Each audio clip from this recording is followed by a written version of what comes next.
from August 5. Any comments, corrections?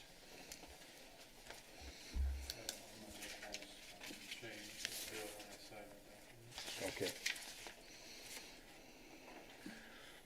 If there's no comments or questions, do I hear a motion to approve the minutes? Make motion. Support. Okay, supported by, offered by Steve, supported by Tyler to approve the minutes of the August 5 meeting. All those in favor indicate by saying aye. Aye. Those opposed, same sign. Motion carries. Next item is general public comment. If you're here for a non-agenda item, this is an opportunity to provide commentary on any concerns you may have within the community that you want to share with the Planning Commission.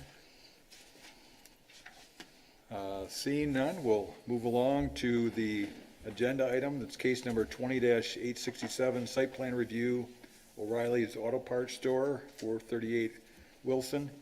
This item was taken up in August 5. It's tabled in order to have the applicant come back with a revised site plan, and we have that before this evening. Tricia, if you could provide us with an overview going forward. We need to make a motion to take it off the table. Okay. I'll make that motion. Okay, a motion by Tyler, supported by Jason. Thank you. To remove it from the table, all in favor say aye. Aye. Those opposed, same sign. Motion carried. Okay, so as Terry mentioned, this item was tabled at the August 5, 2020 meeting.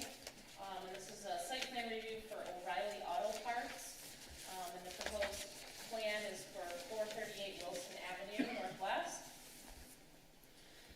Just to refresh your memory here, this is the existing conditions and the location just north of the Walgreens site, there in the corner of Wilson and Lake Michigan Drive. So we had a few reasons that we chose to table the item at the last meeting. The reasons being the parking numbers on the previous plan exceeded the required parking, which is prescribed in Article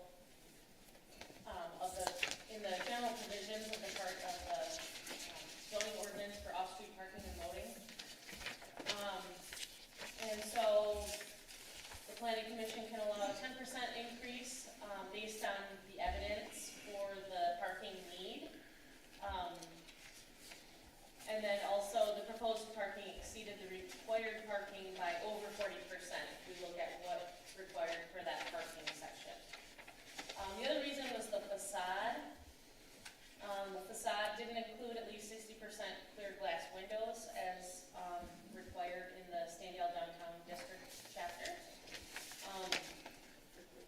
And so at the August 5 meeting, we also presented you with some deviations from the actual requirements of the Standale Downtown District, and those included the location of the parking and the parking design. So angled is required. The proposed parking is 90-degree, proposed in front of the building, whereas the district chapter allows it to be, or requires it to be behind the building, but you're allowed to have one row of angled parking out front between the right-of-way and the building. So it's my understanding that there was some support for having the design of the parking and the location of the parking in how it was proposed. There was also a deviation from the setback. And as we discussed at the last meeting, we talked about how this site was designed back when the Walgreens site was developed, and it was prior to the adoption of the Standale Downtown District chapter of the zoning ordinance. So you've got things like service drives and driveways, approaches onto Wilson, shared access connectors to other businesses that were all basically set up at the time that Walgreens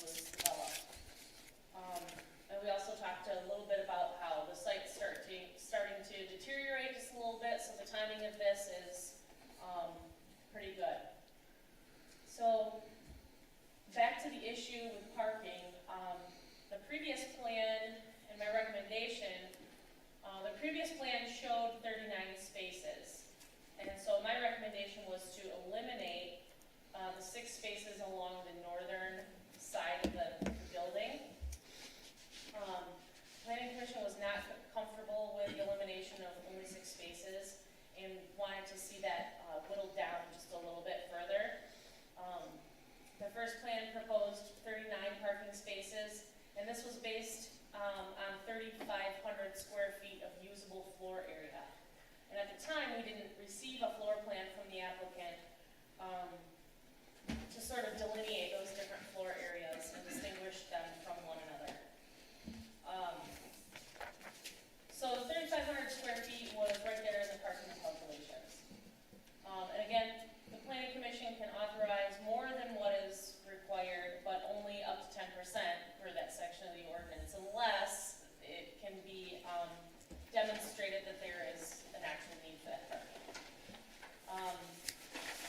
So, with the revised plan, the Planning Commission will have to decide whether the proposed number of parking spaces is going to be acceptable for this particular site in the Standale Downtown District. So before we go into the proposed plan, I just wanted to go over and make it clear what our definitions are for floor area. So we've got gross floor area, which is the area within the perimeter of the outside walls of the building without deduction for hallways, stairs, closets, storage rooms, utility rooms, bathrooms, that kind of stuff. And then we have usable floor area, which is the area defined in our ordinance that's used for or intended to be used for the sale of merchandise or services, or for the use to serve patrons, clients, or customers. There's an illustration in the ordinance. Floor area used or intended to be used for hallways, stairways, elevator shafts, utility or sanitary facilities, or for the storage or processing of merchandise or food products shall be excluded from this computation of usable floor area. And then there's a section in here that applies to multiple stories. So, with the revised plan, the applicant provided a narrative. And in that narrative, he indicates that they misinterpreted the usable floor area definition in the zoning ordinance, which is used as the basis for parking calculations for retail uses. So, Justin and I did have a lot of conversations, as his narrative explains. But I just wanted to point something out that I just wanted to clarify for the Planning Commission. He states that after many conversations with planning staff on the topic, we have come to understand that the usable floor area could also include those areas that are used for the sale of merchandise, but that customers may not have access to. So I just wanted to clarify that that section there that's underlined, may not have access to, that was not, the conversation was about, if I said, you know, I've never been to an O'Reilly's, it's kind of not my type of store to wander into. I've never been to any auto parts store for that matter. But if there's areas within the store that are marked as storage, but customers have access to these areas, maybe say if they're accompanied by an employee, those areas, it may be up for interpretation as to whether or not those areas can be included in the usable floor area. And so I just wanted to make it clear that the conversation was not areas that customers may not have access to. It's areas that customers may have access to, but with the assistance of an employee. That could be up for interpretation. So here is the floor plan that was submitted by the applicant. You see the dark gray shaded area that is shown for the retail space, which I would assume would be for the racks of the different merchandise. And then for customers to browse and walk freely about the store. And then you have the hashed areas that include other areas where the merchandise is placed. And so this area in this particular floor plan is counted toward the usable floor area in the parking calculation.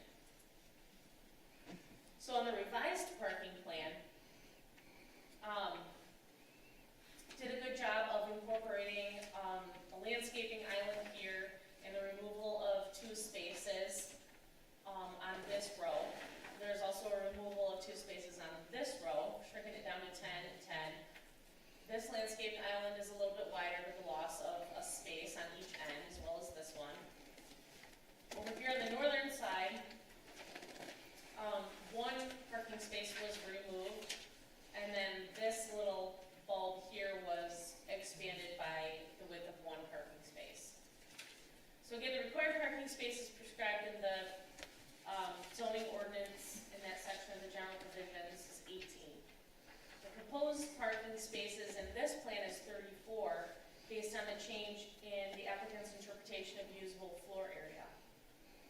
So for this plan, the usable floor area that's indicated on the parking calculations is 6,873 square feet. And the parking calculation is based on one space per every 200 square feet of usable floor area. So again, the planning commission will need to decide if this number of parking spaces is acceptable.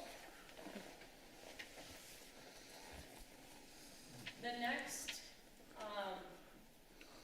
reason that the site plan was tabled at the previous meeting was for the facade.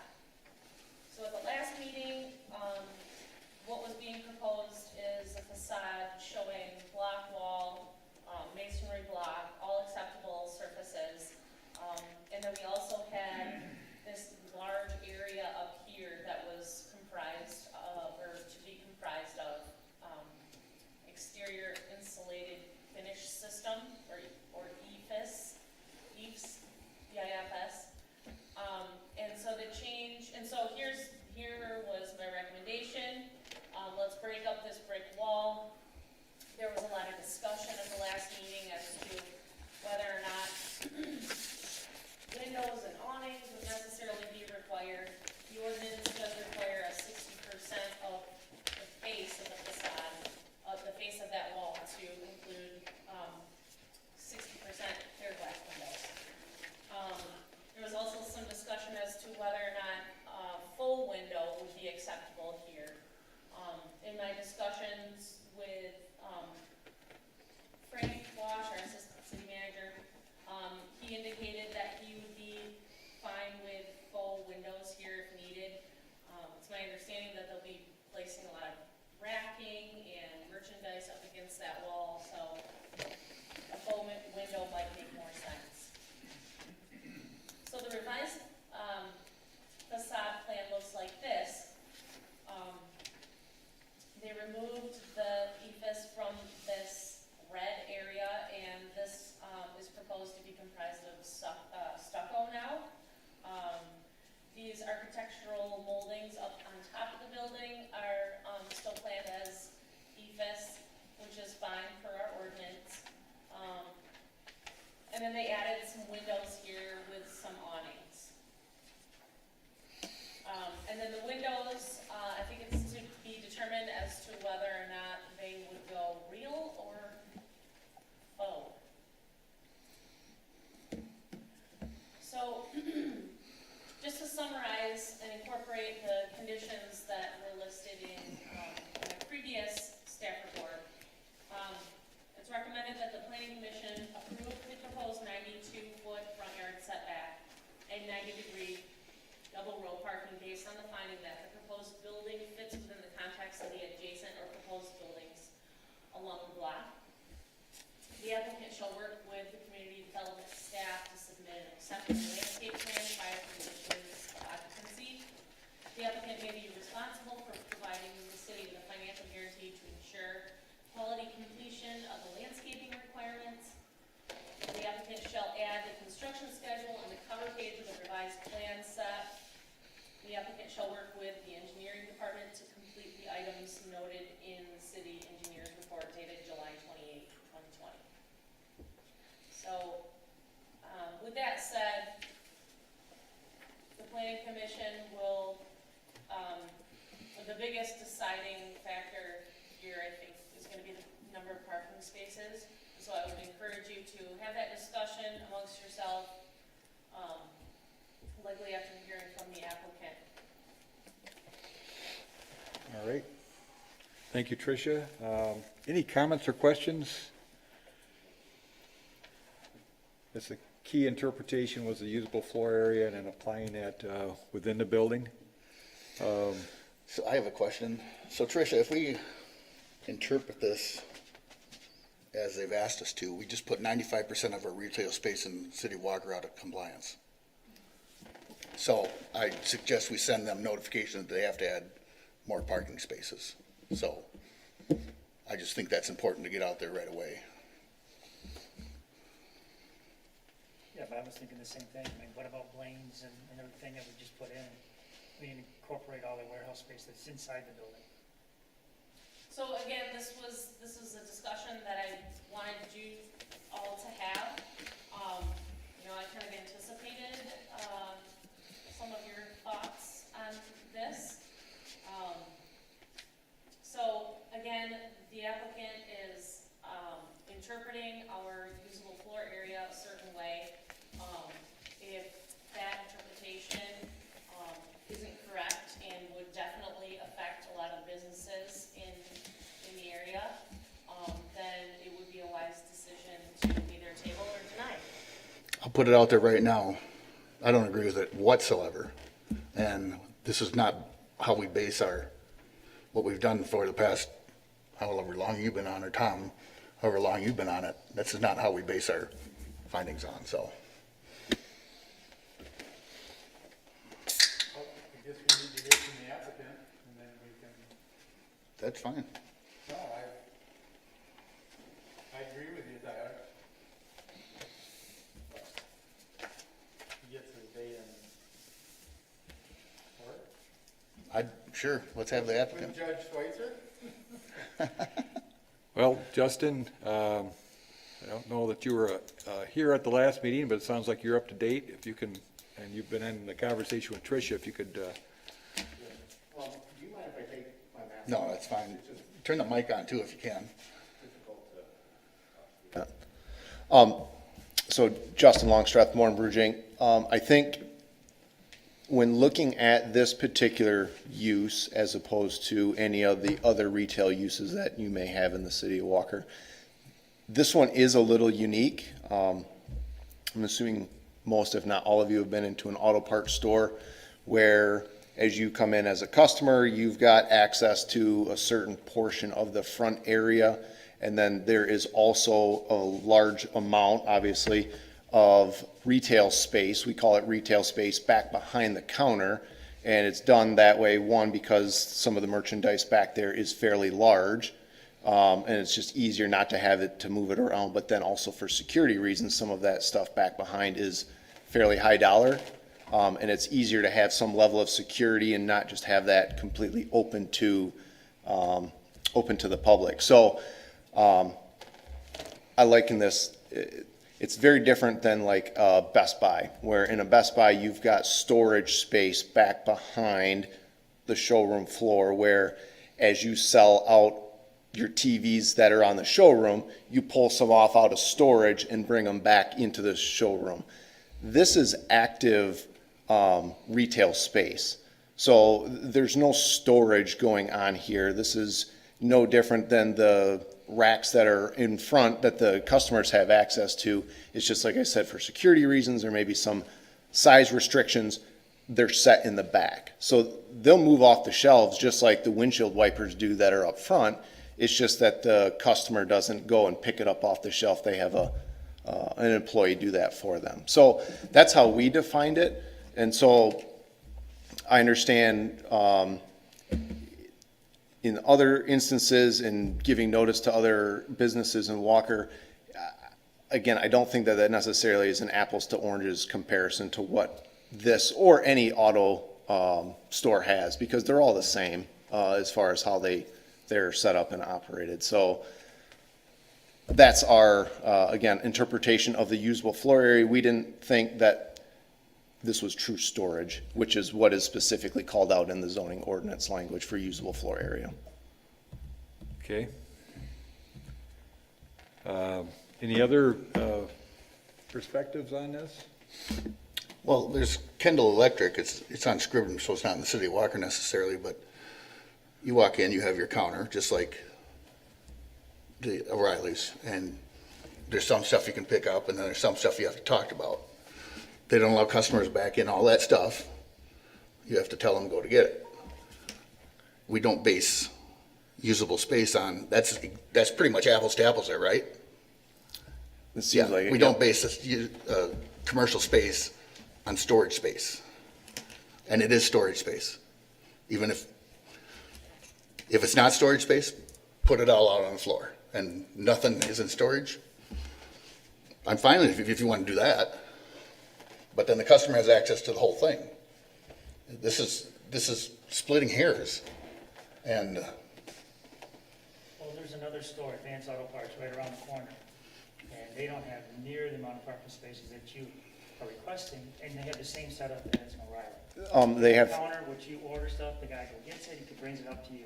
Half the store is warehouse, half the store is customer purchase. are you speaking of the one that's on Lake Michigan Drive? Lake Michigan. They have 37 parking spaces on that site. And then the O'Reilly's on Alpine has 42 parking spaces. And we're asking for 34. with and the these. O'Reilly's on 28th Street has 24. I didn't look at that. I just looked I at did. what was in the city of Walker, so. And The two sites. Saturday I went into O'Reilly's. It was about 10:30 on Alpine, just to test it. See, well, there's 2 other customers there, so there was like 5 cars in the parking lot. I was just wandering around, and both customers were with somebody from the store, and I went towards the back, and I said, "Can I go back here?" And the guy said, "No, that's employees only." So that to me is not commercial space.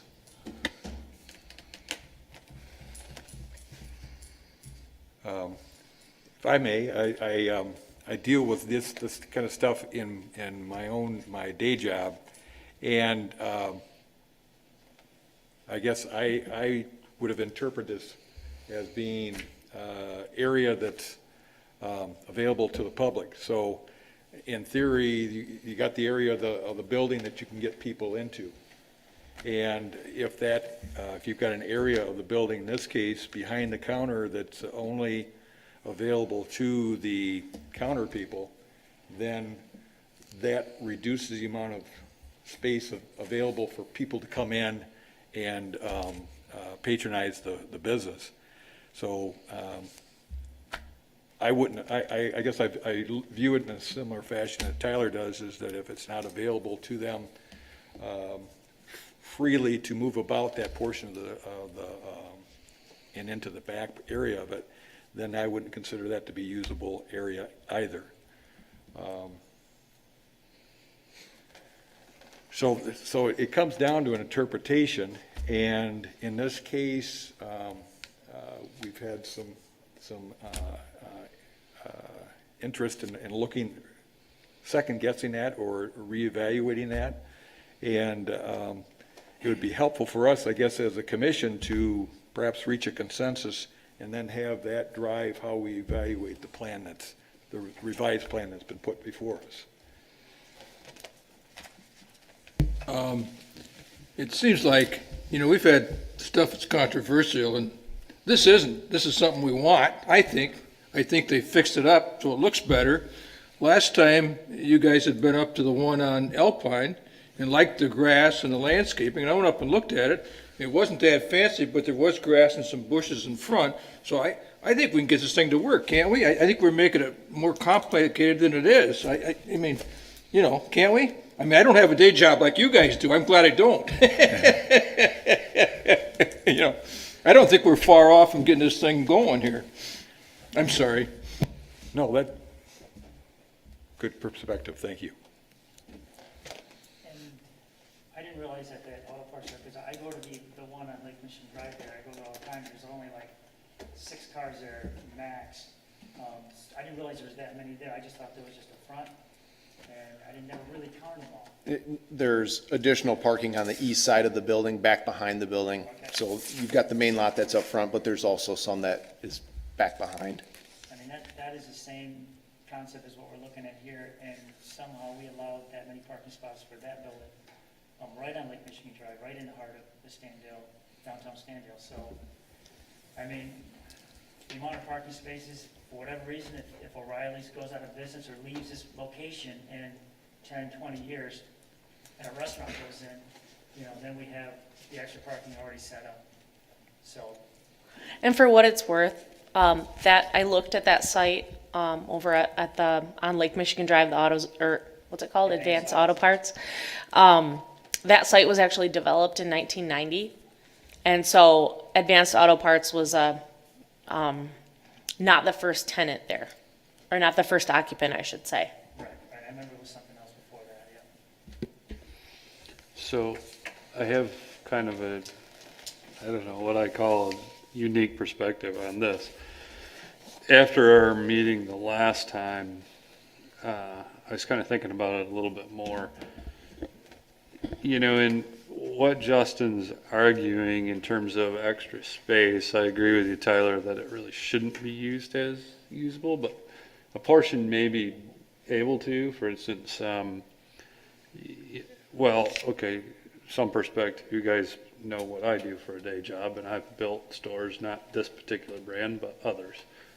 And they don't want customers buy, let's say, the mufflers, because they hang them all, and that creates a spot that, yeah, you can pick out the one you want. You could walk over and pick out the one you want. They just don't want you dragging them all down and things like that.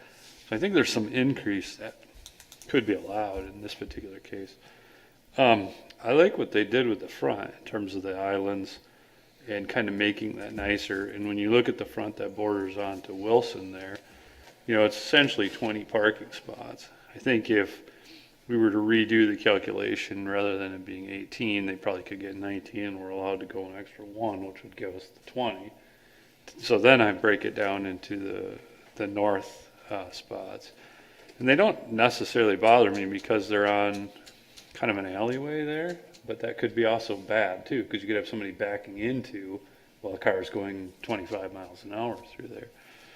I think I would have loved it if they would have came in and not had those spots there, but I'm okay with the 20 that are up along the front, even though that's slightly over what our ordinance would allow. So the difficult part is how much do we really want to get into it on the north side there. And I think you're right. If you look at the definition in the first definition that we had in terms of what usable square footage is that Tricia had up there, they don't meet the usable if a customer can't go there. So that's where it becomes a little bit trickier for me. I'm certainly in favor of this project, and I want to see it go. I'm just struggling with those north parking spots and how bad how big of a deal is that. I don't think we should, I don't want to get into a situation like what Tyler was saying where we are saying redefining the usable part of it. I would rather look at it more like is it okay that we have those north spaces and try to separate it that way. So I don't know, I'm on the fence here.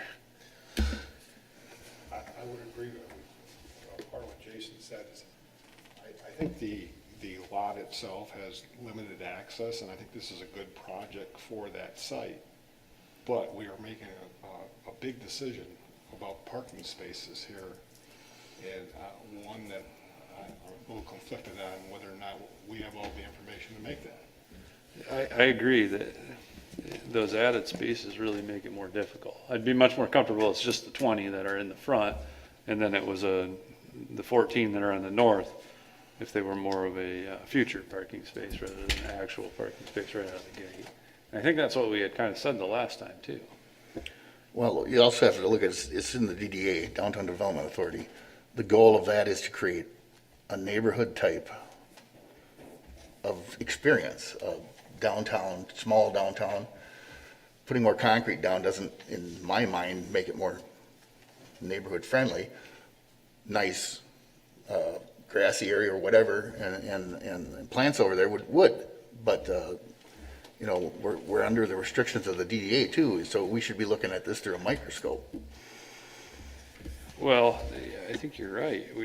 It's hard for us to vary from it. And if you look at the usable floor area, it's difficult to try to redefine that. It looks pretty clear in there. The other way where it says in kind of the middle for the storage or processing of merchandise, well, take away the term storage if we want to, but it's still processing of merchandise. If you guys remember the old Red Lobsters, if this was a Red Lobster, I would say, hey, you need all the parking you can get because you typically undersize your parking lot so it looks busy. but we've all been to O'Reilly's. Tyler and I go to the one on Alpine Avenue, and if there's 4 cars in the parking lot, it's a busy time. They don't need 34 parking spots. It's just not needed. And if they do the calculation, it comes out with 18 and we can go 10% over, that's 20. And I think that's where we were last week. So I don't know if somebody didn't bring the message back to you, but 34 isn't close to 20.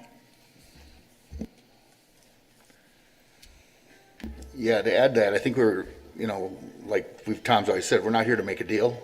We're here to view the proposal.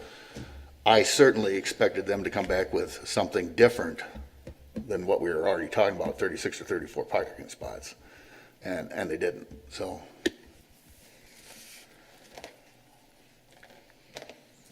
Well, right now, the focus is on that interpretation, and they've interpreted to encompass the entire area back there.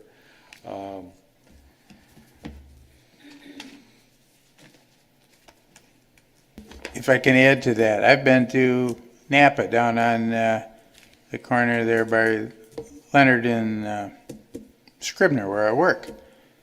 They don't invite you to go in that back area.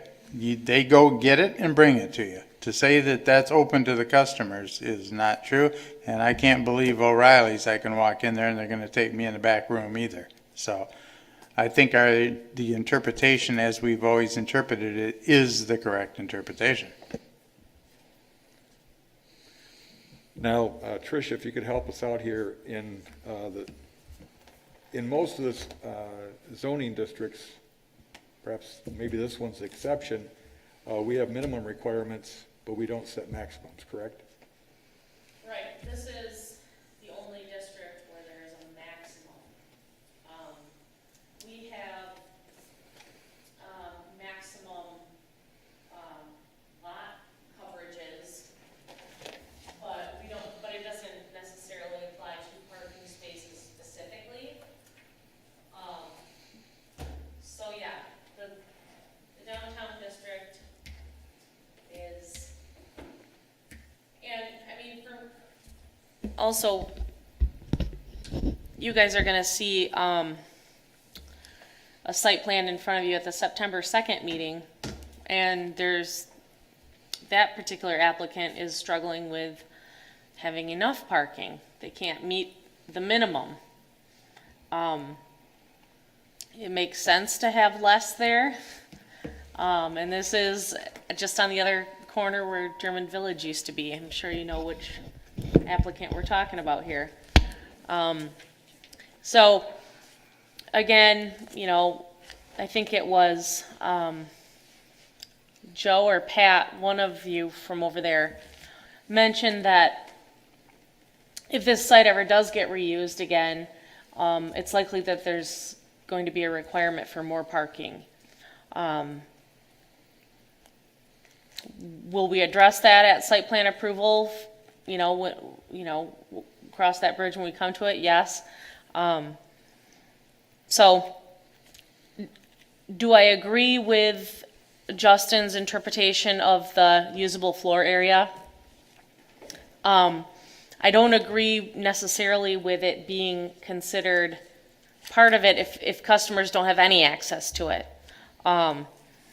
If you look up usable floor area in the definitions, there's a book called Development Definitions. It's a big green book. And generally what applies to a scenario like this is 15%. So 15% of the floor area is generally dedicated to areas that are not typically usable, like hallways and utility rooms and restrooms and that kind of stuff. So Justin and I talked about a couple different scenarios to where, okay, if we're gonna apply 15%, what does that get us? And I think with the original floor area, it might have gotten to, was it 29? It's right where we're at right now. If you took 85% of the 7,900 give or take. It's right at that 6,800 that we're at right now talking about. Okay, That's 85%. okay. So, we talked about that. So, I guess it's up to you to decide whether or not that interpretation, whether or not you can run with it with this particular site.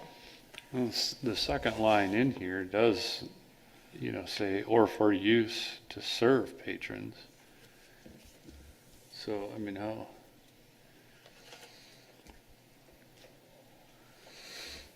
And then the third line there, floor area used or intended to be used for.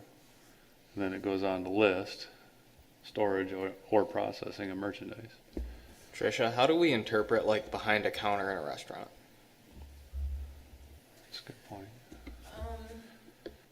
So like if I go into the Bob Evans restaurant right over on Walker, the area where like the cash registers are and the drinks are prepared, things like that.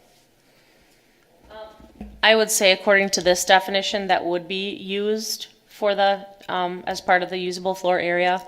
I guess I would consider that type of area, use to serve patrons, clients, or customers. So like if you have, so let's say we're talking about like a fast food area where there's a huge back of the house area. Yeah, like a McDonald's.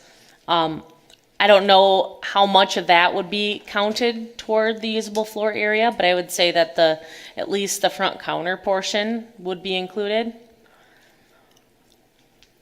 So that's where I get into kind of an of two minds position here, because I get what you guys are saying for sure. Like I don't disagree that the implications of the decision are potentially very big, and how we're thinking about usable floor area, and is that contingent upon customer access, or is it contingent upon being used for the sale of merchandise or for serving patrons?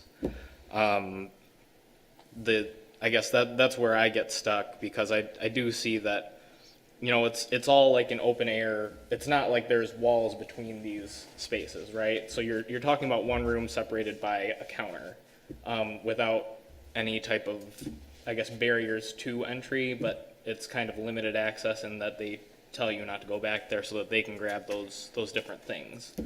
In the same way that like a Meijer locks up their electronics, or the tobacco counter for the cashiers where they will go get those things for you.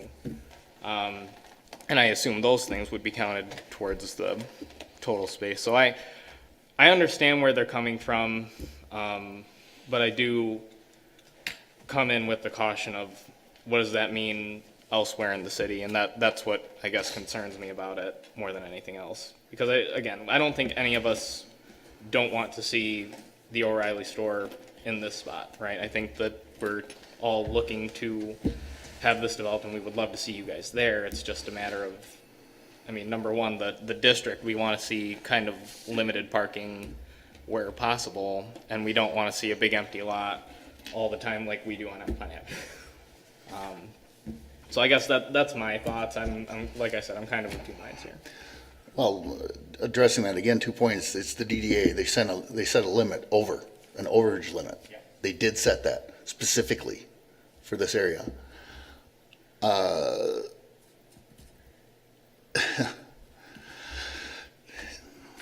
If we are that fuzzy on this ordinance, we need to send it back to ordinance committee and have them redefine it, and that means we table this project because they're telling us we need to be fuzzy on the ordinance. We haven't been fuzzy on the ordinance before.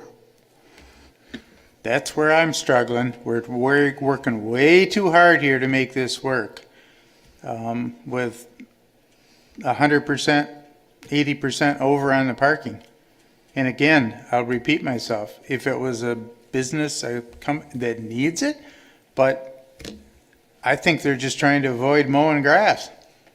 Said that before last week. It's like, why would anybody want to put all that concrete in?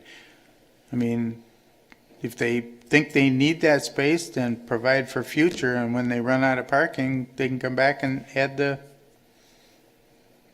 20, however many spaces on that north side. We're working way too hard to make this, get around the definitions and all that. Why don't we take a step back for a couple seconds and look at some of the other aspects of the revised plan? Parking location and building setback. As I looked at the comments from the initial go-through, I sensed that there was a consensus that building setback was acceptable, kind of gauging it according to how it matched with Walgreens. And likewise with the parking, instead of being angled parking, being 90 degrees in a similar fashion as in front of the Walgreens. Is that pretty representative of the conversations? I believe we came to that, pretty much that consensus, yes. Okay. In terms of the facade of the building, they've made some changes there. It appears that they're at the 60%, and I think as Tricia rightly pointed out, it comes down to whether or not it's a clear glass situation, or they put up something that looks like a window, but it's for decoration as opposed to that utility of having light come into the building. Where are we on that? On that aspect of it, is there a concern about whether it's faux or not, or the,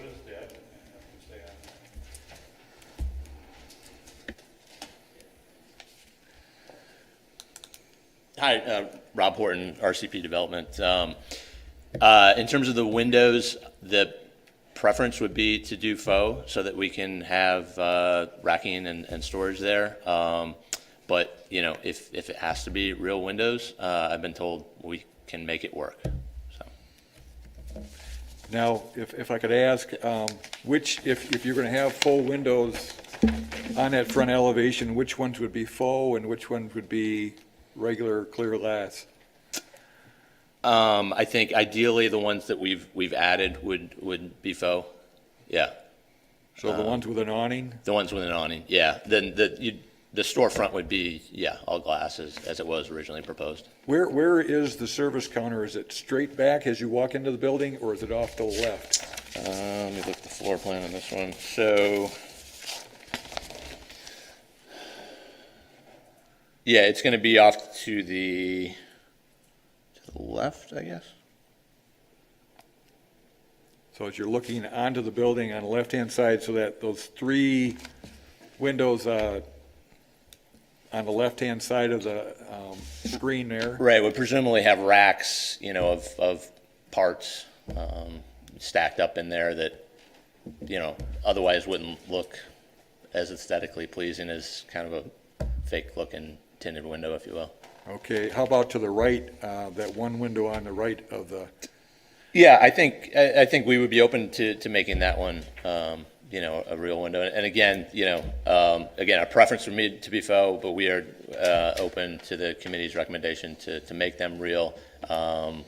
You know, we could make it work with all of them. If the one to the right is real and the rest are faux over here, that would probably make it easier on O'Reilly's merchandising. okay, thank you. Because that downtown development area like this, one of the reasons for that, the distinction between having a 60% glass is that it's more of a downtown feel, and another part of it is for safety, especially in the evening. If you have evening hours, if you have the clear glass there, you have better view of whether somebody's up to bad inside the building. So that may be something to take into consideration if we're going to allow for any faux, perhaps the three on the left, and have the remainder of it more of a clear glass. I'm in favor of all windows, no faux. Okay. This is a downtown area that was specifically designed to be that way. Okay. I don't see why that would be even if it has to get covered with some things from the merchandising, or they could always put a window film over it too. Okay. Any perspectives? Well, to your point, Terry, when you say, try to keep it so that it's safe, if you got those last three windows all clear glass, so anybody walking by can see all the inventory that's inside there and go, oh, I need a new radio, I need a new, if it's full, then you don't really see what's in there versus the front glass windows, which is just the regular merchandise, but some of the higher price merchandise in the back. I'm okay either way, but I can see a reason to have it so that you can't see inside directly on those three windows where the warehouse part is. Just my thoughts. Tricia, on this, is it at the planning commission's discretion to determine whether it's faux or clear glass? The ordinance specifically says clear glass. But the chapter allows for some deviations from the strict letter of the Standale Downtown District Ordinance. And, the main intent is for, if the deviation still allows the building to be in character with the surrounding, buildings within the district, then it's generally acceptable. Okay, all right. So there is a degree of discretion afforded to the planning commission in the site plan review then. Is there a consensus to have it all glass, all clear glass? I would prefer that. I don't think so. Well, up or down? Start with Joe. I Clear? don't think it has to be all glass. Okay, I can go either way. I prefer all glass, but I can see either way. okay, I could go either way. all right. Likewise, either way makes no difference to me. I prefer glass, but I can swallow it. Okay. Steve? I'd be fine. All glass. Okay. Tom? I think if they did, I think they could meet the all glass and have some type of,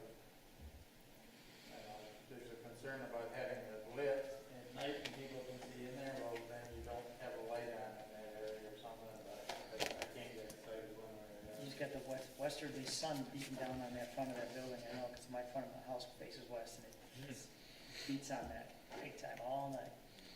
Well, you could pull it, Put some trees in the front, block it. Yep, I get it. Well, I think I said that the last time, have some landscaping on it. Yep, so I agree. Yeah, I don't see any landscaping other than a couple little islands, so.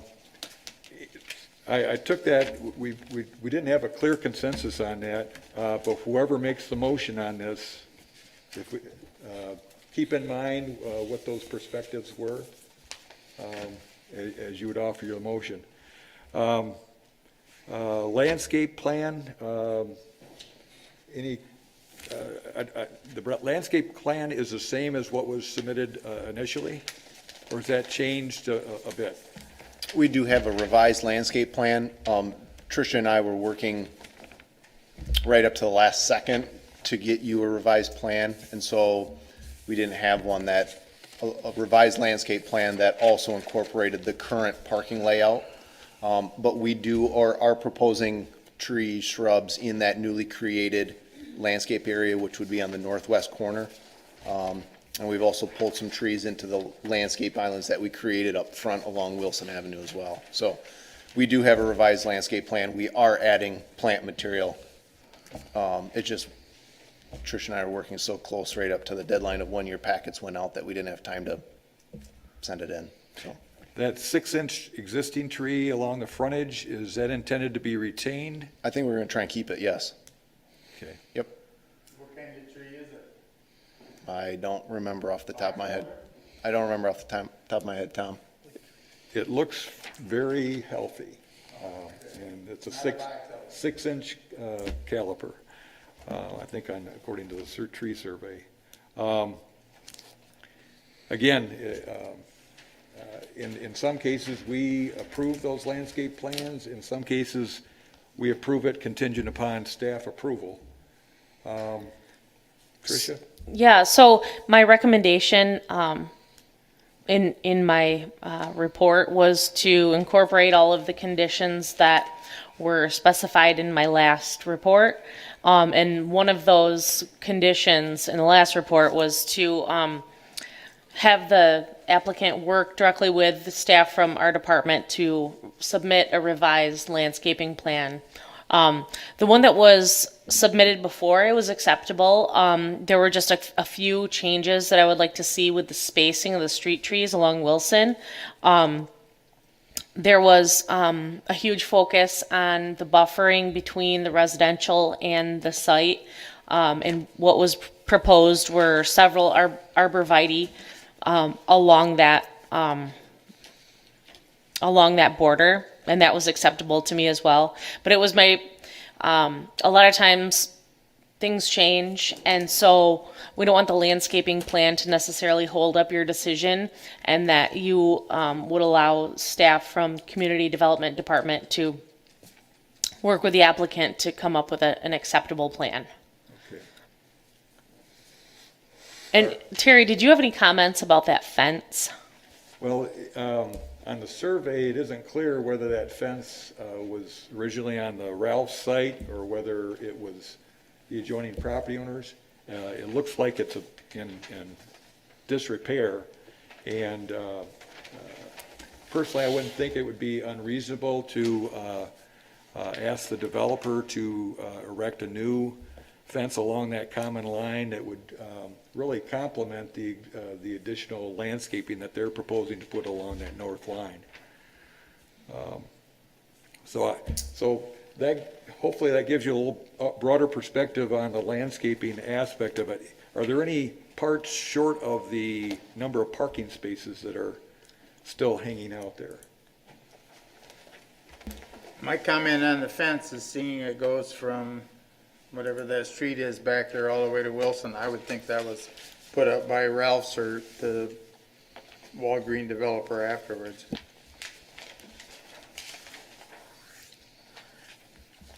Who cuts that grass next to it? Does the owner of the house cut that, or is it, because it looks like it's been cut, so I don't know who's cutting it. Just a question. Yeah, Is the city cutting it?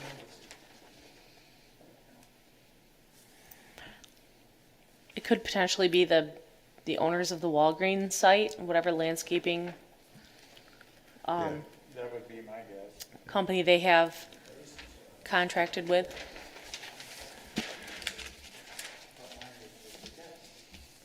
okay, so we come back to where the initial discussion, talking about the number of parking spaces and the rationale that's been offered to support the number of spaces proposed. They've amended to reduce the number of parking spaces, but we're still at, I think, 34, and versus, I think 20's been mentioned as a alternate maximum for this, taking a more literal or general interpretation of the ordinance provision. So we could, our options are to deny the request, to approve the request with conditions. And another aspect of this is that since a focal point of the discussion here has been on the interpretation of the application of the parking requirements, the applicant would have the opportunity to go to the Zoning Board of Appeals and appeal that interpretation. So that the number of spaces would be a product of whether or not they would successfully convince the zoning board to interpret it in a different fashion. So we've got some options here. If they want to try to go to the ZBA, do we deny it or do we table it? Well, I'll give them the opportunity, but right now I'm at the plus 15% at the 20. Well, there's yet another option. You could approve it with a condition that it be reduced to 20, and that it would be, that area that's in question would be put into landscaping, and then they could appeal either the interpretation or that condition on the approval.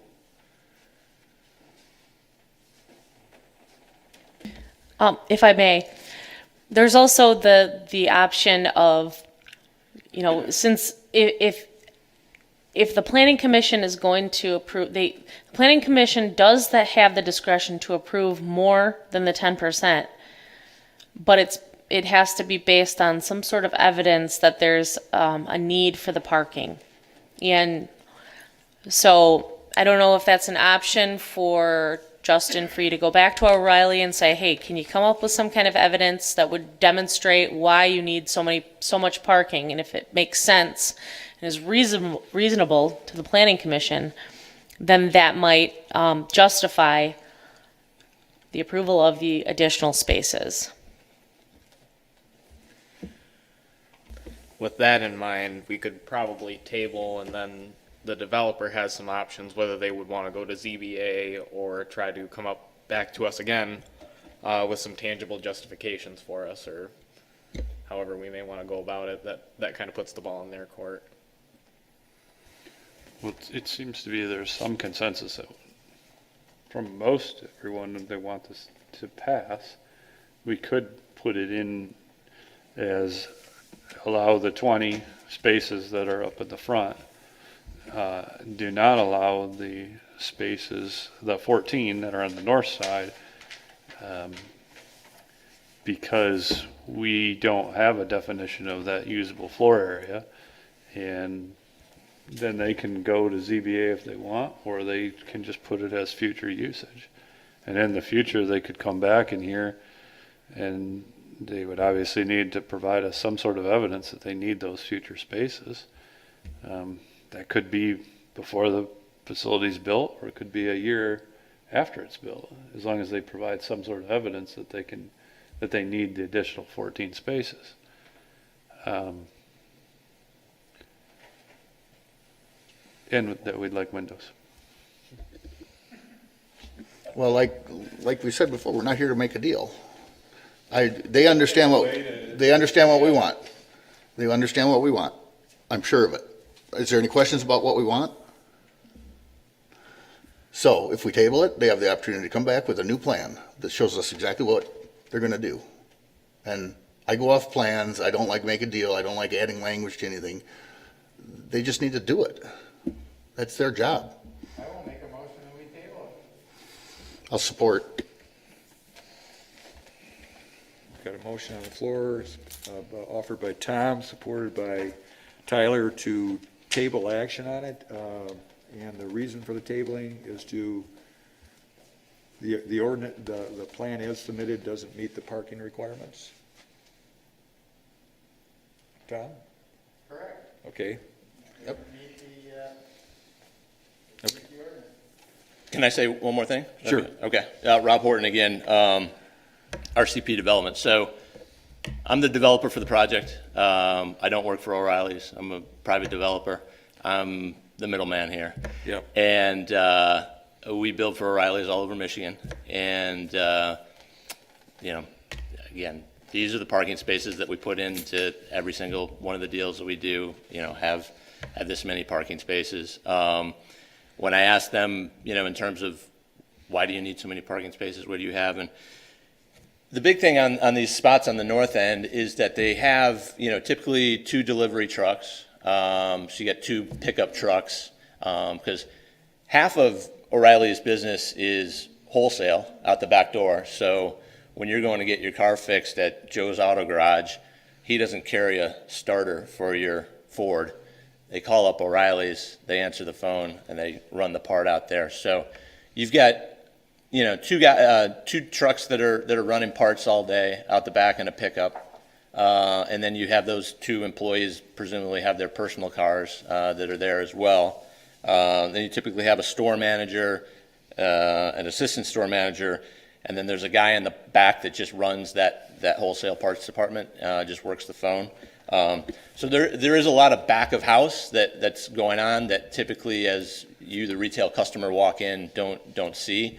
And even in the parking lots that you may be going into, you're not seeing them because typically they are in the back. So they like those spots over there so that in the front, it looks free for their customers to park rather than having their 2 delivery trucks out front, having some employees dilapidated car out front and what, they want those cars, kind of out of sight. And so that's why they like those spots right there. So, he said in any one given time, I mean, there's at least 8 spaces that could be taken up by that. And then they want all the prime spots in the front available for their customers and all of this other stuff kind of out of the way. So, believe me, I've spent a ton of money on this, getting this to this point. And again, I'm the middleman. I want to make a deal. I left this meeting the last time I went back there. I went to O'Reilly. I said, they're not going to take this many spots. Come back to me with something. I was trying to get them, whittle them down. We put in some more landscape. We did the facade. We've, done everything else that we've asked for, but they are just really stuck on their parking number. And so, Justin and I, and going back and forth with O'Reilly's, came up with this number, here. We got down to 34. Believe me, I pushed them any harder. There's no more for them to give up on the deal. So they said, go in and pitch the 34 and see what they say. So we've got a piece of land here that's been sitting vacant for 12 years. It's getting dilapidated. We want to bring someone in who's going to bring, tax dollars, sales tax, property tax. We think we have a good use for the community here, and we're trying to do jobs, new jobs, and also in the retail space right now. It's a retail apocalypse going on right now. There aren't any other retailers that are really, besides grocery stores that are expanding right now. So, I don't know how long this site would sit vacant. I'm trying to make a deal here. I just got my marching orders from O'Reilly on the number of parking spots that they need. And, hopefully we can't just give all that up based on some extra parking spaces, really in the back that no one's really going to see. So. You mentioned also, the whole change of the world right now, and more is going online. Yeah. I ordered 3 auto parts online. I don't even go to the auto parts store. So again, do we really need all these parking spots? Does O'Reilly really think that the future stores are going to have more parking spots and buildings are closing down and we can't get rid of them? So I don't, you mentioned 8 spots on the side and you got 14. So you guys didn't even go down to the 8 that you said you might need. So. And on Alpine Avenue, they park the trucks out front. They don't park them in the back. But you also made a point here. You're talking about the wholesale end in the back. That's not retail space. So let's deduct that out of your retail space. How much wholesale stuff is back there? Right. Well, both. It's sold. Yeah, you can't have it both ways. It's not retail and wholesale both. You're trying to make this work, and get a starter or a starter from the wholesale. Okay. You don't need 34 spots. I'm sorry, and the ordinance says 18 up to 10% over. So I'm pretty not going to budge on that. For me. You mentioned that O'Reilly's has their marching, gave you your marching orders, right? The DDA gave us our marching orders. Right. And we're already bending on the windows. Well, except Jason. So, you're trying to put a size 10 foot in a size 6 slipper. Okay, we've got a motion on the floor to table, and it focuses in on parking.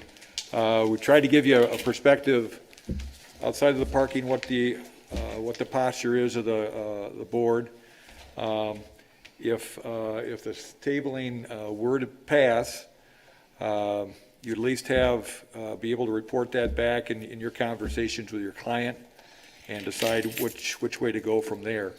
And we've mentioned a couple other options as far as appeals that are available to you, and how you could come back to the commission with information to try to justify the numbers as well. Are there any other questions, comments? we'll call the question. I guess my only comment would be is that I can get behind 20 spaces, but I cannot on the 34. And so I know we don't play let's make a deal. For me, I'm okay passing this with 20 and just saying that period on the west side. So that would be a conditional approval. The conditional approval. Yep. And then be a matter of, at that point, working with your clients in that fashion. Well, but that wouldn't restrict them from putting the parking on the north side then. And I think our biggest problem is, It would be the west side. Okay, so the 20 spaces west of the building. Yeah, and I'd be inclined to join Jason in that, just because I think it's a pretty clear condition that you can, it's not like it's not something with a lot of ambiguity for staff if we just say we would approve this with eliminating that entire north bank of parking. I think that. They need to come back with a plan that shows us what they're gonna do with that space. I agree with Tom on that. It's, I want to see a plan.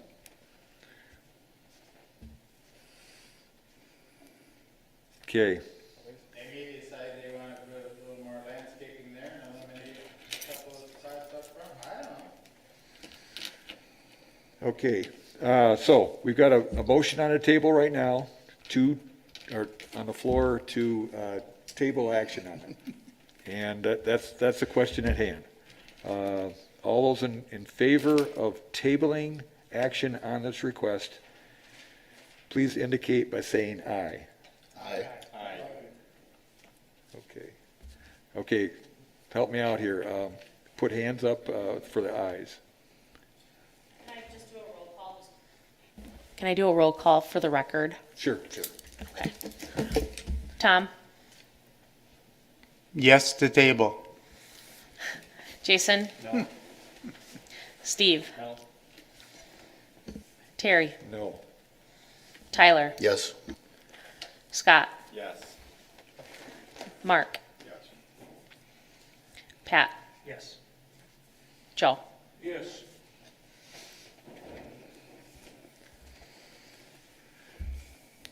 Okay, so the action here is the table request again.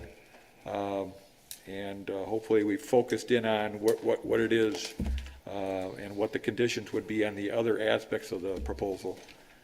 And the next meeting is, September 2nd. so they would have the opportunity to come back to us on September 2nd. Yes. Okay. All right, thank you for, When's the next zoning meeting? The next zoning board of appeals meeting? That one is the third Wednesday of the month. that's probably gonna be the third Wednesday of September then. I'm sorry, it's the first and third Wednesday, so it's on the other, the opposite Wednesday weeks from the planning commission. We're first and third. Yeah, so they're second and fourth. They're second and fourth. Second and fourth Wednesdays of the month. She just noticed she's got a meeting, or there's a meeting every Wednesday. There's a meeting almost every day, so. Too many meetings. All right, thank you. Any other business?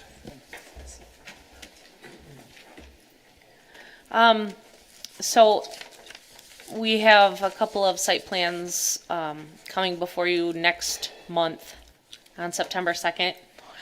We have Chick-fil-A coming on the corner of Lake Michigan Drive and Wilson.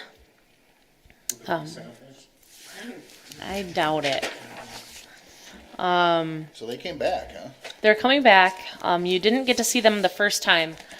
The first plan proposed a single drive-through, and the second plan, the plan that you'll be reviewing, will have a double drive-through. So, Thought that corner was busy. now. Right? Yeah, Yeah. at least it's internal circulation. Yeah, that is a good thing. Are they gonna have any direct access to either of the primary thoroughfares? I think there is access from Lake Michigan Drive because it's that corner piece. Right. But the other entrance will be through, there's like a shared Right. The in and out the thing. ring that'll come through. Yep, right. and then there's like that service drive there. But the other plan that we have is an amendment to an approved PASP for the Northridge East area. We'll eventually have a site plan for you to review for that, but they're making some changes so that they can modify the phasing of the Northridge, of that piece of property. They're also planning on making some changes to the roads and the access. And there's all kinds of fun things with that one. Frank will be presenting that project. And then, as you know, next week we have the joint work session for the master plan distribution draft. And Frank mentioned that after I sent out the update with the link to the master plan documents and the presentation, that it sent out a notification that the meeting was canceled. No? Maybe it was just this. Did you get a notification like that, Steve? I don't think so. I got some type of notification, but I think it was just an email. I deleted all the city commission members from that Outlook invite, so maybe that's what ended up happening. The invite says not canceled, special RC, so Yeah. that's what it says. It does say not. So maybe Frank didn't read the not, just said canceled.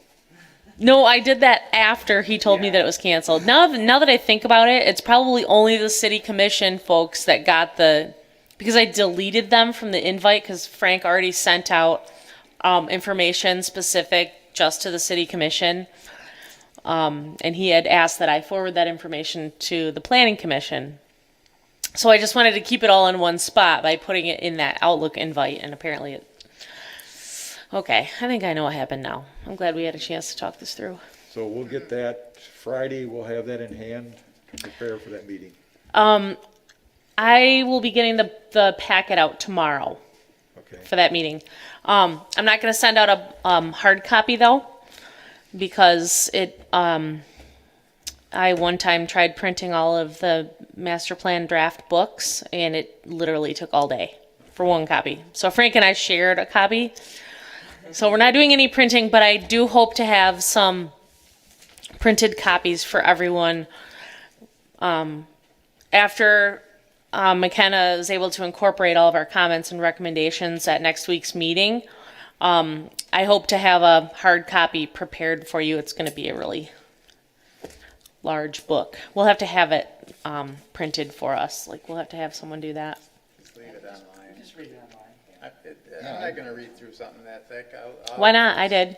It's you get paid to do it. They don't pay me, they pay me tonight for $40 or whatever, that's it. So if you do want a hard copy, just let me know and I'll make sure that you get one. I mean, I'm just gonna scroll through it electronically and pick out the things that interest me or whatever.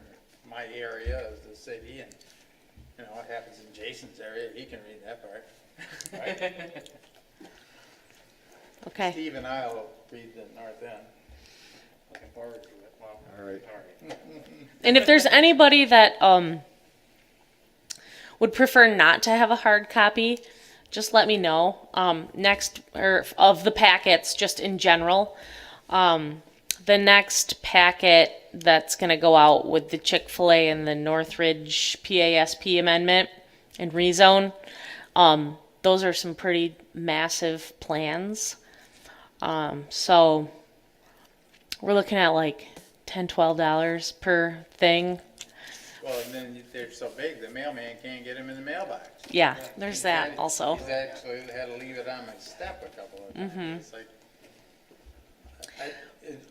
Either that, or if they don't need to print us plan sheets this big. I know, I told that to the engineers for the Chick-fil-A project, but those are the same size as what the construction plans will be, so they, just to cut out any, resizing, they wanted to keep it on that size. They can shrink them, trust me. Pick the print.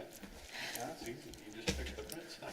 So that'll be the other, I agree. Tell them it's bullshit. Tell them Tom Well- said it's bullshit. Tom, you're on the record right now. We're still recording, so maybe they'll listen and hear it for themselves. all right.